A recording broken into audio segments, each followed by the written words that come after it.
Next on Good Company, we'll meet a lady who really loves Lucy.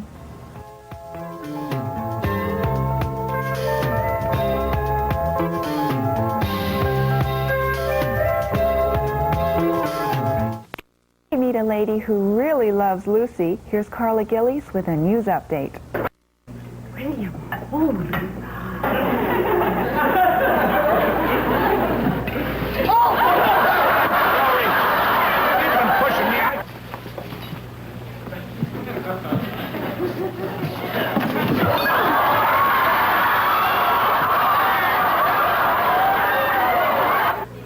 All they told me was that there was supposed to be 5 very beautiful women in the picture. What do you think about that?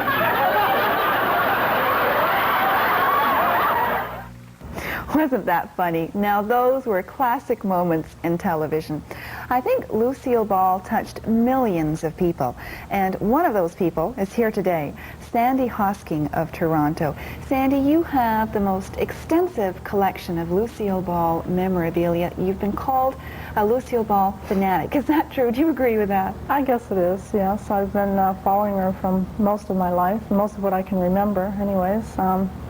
Not fanatical in the sense that I guess it takes over my life, but I do watch her on a regular basis, refer to situations all the time, and by that I guess she's become a part of my life, you know, in a way. How old were you when you first saw Lucille Ball on television, I think Sandy? I was about 6 years old. I remember watching it, and it was kind of vague, but I remember watching it on a regular basis, because at that time it was shown so many times a day. You know, you could watch it many, many times. What caught you most about her? How did she catch your attention? I think very simply it was funny, and it was consistently funny, and you always knew you could tune in, and she was always going to be funny, and she was lovable. She had a lovable quality, I think, about her, a childlike quality. And every situation that she got into, I think, was recognizable to anyone, you know. When did you start collecting things with Lucille Ball on it, going back to the 30s? Well, that started about 8 years ago, when I started finding things and realizing that everything like this still existed, you know. Why did you want to start this collection, Sandy?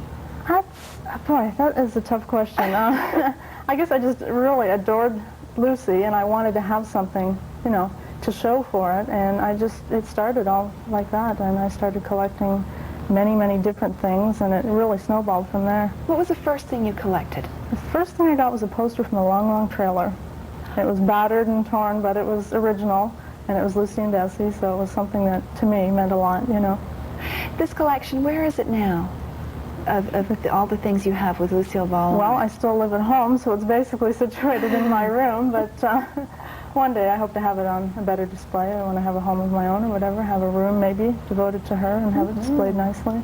We sent a photographer down to Sandy's house not too long ago, and this is what we saw, and this is what we have to show you. Just a vast collection of all kinds of things, from dolls to games to some clothing, and I didn't know they had such things as albums out, Sandy? They had many, many items, especially once I Love Lucy started to snowball. Promotional items came out by the hundreds. They had I Love Lucy bedroom suites and Lucy sweaters and anything she wore they copied and sold, and Desi bed jackets and things like that. The later promotional items, like the plate and the doll, were more commemorating her after she's a legend now, and that was done later on. Did you write away to her production company for this type of material? No, that's all been gathered on my own. Just searching for it in many, many areas. A lot in Toronto, a lot of writing to people in the States and getting it. I think once you start, you meet so many different people and you get so many different connections, and everybody starts watching out for you, finding material for you. Where did you find them, though? Did you put ads in the paper? Did you go to No, I haven't tried that yet. Old stores, antique Old stores mainly. Flea markets, I've found a few of the items. A lot of the old things, though, from old stores. There was a comic shop in town that I would frequent, and they would find things for me, and the magazines came from there as well. And just, like I say, once you start, you just seem to find every spot that has anything, you know, and it starts from there. Comics, you mentioned. We have some. I didn't know that Lucille Ball had the I Love Lucy comics, and neither did her daughter. Well, I think her daughter knew that maybe they had been made, but this wasn't something I guess Lucy would have saved herself, because it was a promotional item again, so she didn't keep everything like this. But there was 35 I Love Lucy comics issued. Isn't that great? Now, what years do these come from? They start in 1955, and they actually ran through 62 after the show was off the air. I'll show you some of these. Gosh, she was a beautiful woman. She certainly was. She still is. And these were how much? The 10 cents, weren't They they? started at 10 cents. Back then? Yeah. Isn't that fabulous? You must have learned a lot about Lucille Ball, collecting this information, stories, newspaper paper articles on her. What did you find out about her? I think a lot of people, when they follow a star or they idolize someone, they see them as being larger than life. Once I read more and knew more about Lucy, I saw her as a person, as Lucille Ball, the person, and how she's at her best when she's talking about her family, and rather than her career. And I think that's maybe what drew me to her a little bit. She seemed more realistic, you know. Her character was something I followed as a kid, and then later I get interested in her as a person. And I think I finally separated the two, you know, and admired her. We have some great old TV guides here. Let me show you some of these. Now, when did she first appear on the TV guide, She was on the Sandy? first cover in April of 1953, which unfortunately I don't have yet. Her son was actually the main feature, and she was a small part of it because he had just been born, and little Ricky was born at the same time, which tied in with the show. And that became somewhat of a nationwide event. Now, her daughter was actually born before her son. Right. Now, did they use her real son on the show? No, they Was that didn't. little Ricky? No, they always used actors for the role, but it was always confused, and I think that always bothered him in a way that he was always thought to be on the show, and he was trying to get away from that and, you know, say that it was actors that portrayed. And the fact that it was a boy on the show really had nothing to do with the fact that he had been a boy. They'd already determined that before he was born. So that was something that was already settled for the show. Okay. But I wonder really, how many people think that little Ricky was her actual son. I'm sure many people do. Because I didn't find that out till today.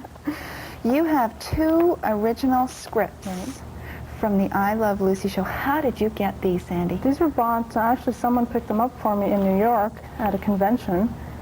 And things like that, I guess, crop up more in the States than they would here. But until that time, I didn't know that would be something that I would ever get in my collection. You know, an actual shooting script. There couldn't have been that many on the set at that time being used. So I feel pretty fortunate to have those. You have traced Lucille Ball's footsteps when she played Lucy Ricardo. What are the sort of places you've been to, and what have you done, Sandy? Well, my mother and I were in New York recently and on the Staten Island Ferry. And one of my favorite episodes is where Lucy takes Fred on the Staten Island Ferry to help him get over his seasickness. And she in turn becomes seasick. And when we went on the boat just this summer, we were recalling some of the steps that she went through on the show, which we do that from time to time. I think people think we're crazy sometimes, but we know what we're laughing at, you know. But We have some more things to show you after the break from Sandy Hosking's collection of Lucille Ball memorabilia, and we'll share those things with you right after this.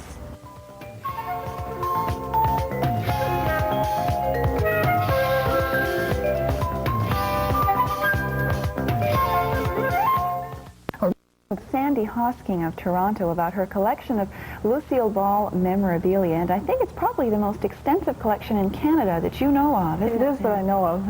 I guess it's hard to say, but Not only do you have a lot of interesting pieces here, but you've learned a lot about Lucy herself. Right. How old was she when she first started out in show business?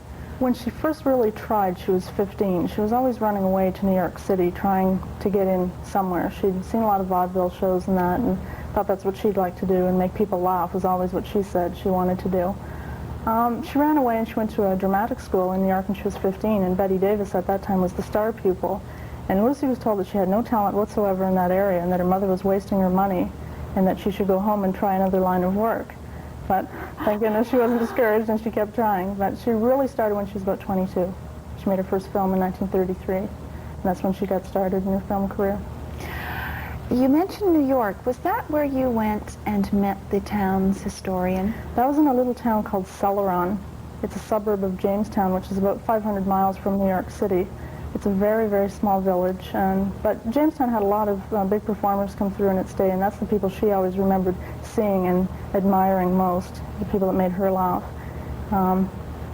But Celeron was interesting. It's a very, very tiny village, but it's our hometown, where she was born, where she grew up, her grandfather's house. And And traced her. you knew more than the town's historian, as it turned out. Well, as didn't it turned out, she didn't have all the facts, yeah, and I felt I knew maybe a little more of the dates and things, but it was interesting just to speak to her because she had known Lucy as a girl. So. You have a very rare poster here of Lucille Ball making a movie, and this is where she met Desi Arnaz, her future husband. Desi had been in the Broadway version of it and was cast in the film. And Lucy was cast in the lead, and that is how they met. Now, how old was she when they got married? She was 29. 29. And how long were they married for? They were married for 19 years. They divorced in 1960, so they'd almost been married 20 years. Oh, can we go back to this poster? Let me point out where Desi Arnaz is. I didn't do that. He's right here. He's the guy. That is Desi Arnaz. See how young he was back then? Now let me show you two more posters back from her movie days, and you can tell us what these are, Sandy. Okay. This one is probably her best dramatic role, The Big Street. She had a lot of critical acclaim for that. And like I said, it probably was her best dramatic role. And one last one. Fall of the Fleet was a very early one for her. She worked in That's Lucy right there, if you right. can believe it. 4 films with Darren Rogers. She was quite good friends with Ginger Rogers, and she helped her get started quite a bit, as well as her mother, Ginger Rogers' mother. Well, this is a fabulous collection. You must have this insured, I hope. I don't, but hopefully one day. You've got promotional pictures, there are Life magazines, there are all kinds of things, and this is just a little sampling of what you have, like what you have at home. And I hope that one day you give other people the opportunity to come through and look at this, because this is so much fun. Well, that would be fun for me to be able to share it that way. This is just great, and I thank you so much for bringing these things here. Thank you. It was a for us pleasure. to see. I've learned so much about her life, and gee, this is great to look through. I'm going to be here for another hour, I think. Sandy, thanks so much for coming here today. Thank you. Sandy Hosking of Toronto. Now, in keeping with classic television, we have...